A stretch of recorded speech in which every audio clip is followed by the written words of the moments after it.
السلام عليكم. أنا في ديسبونسر تاع الخدمات حمدي سليمان بودرة ولاية مركز بلدي استعجال طبية. طبعا صراحة كريم الله هنايا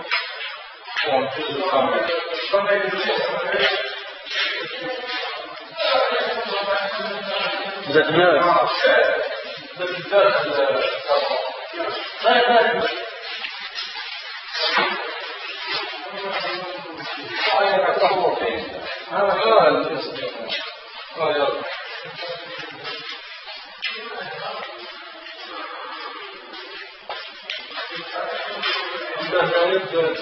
مشيت بين الأطراف زوج أشخاص هذوك الجولة كان يشوف سلاح أبيض السيف والبوشية وضربوا على مسلم الكرش فأدى إلى نزيف حاد وإلى الموت طبعا. الضحية كان بعد الرعب كان مستقلان هذاك الضحية بين الحياة والموت. للأسف الشديد لقد مات وكسروا هذا الزجاج الفيمي. كانوا أشخاص عائلات.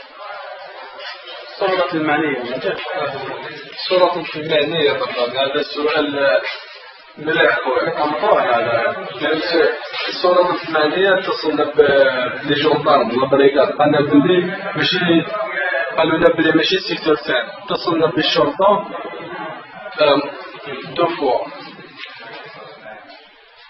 اتصلنا بالشرطة البوليس زوج خطرات. قال لك دوك نجو. كي جاو لهنا شغل ما جاوش ما خدموش خدمتهم، خلاو هذاك المتهم هذاك خلاوه راح بومرداس يداوي وخلاو له وحده لنا. وكيما راكم تشوفوا لنا خلينا كلش عيبان حتى الصباح باش يجوا المسؤولين ويشوفوا الشركه الثالثه اللي صارت يوم الثلاثاء ثاني يوم من العيد.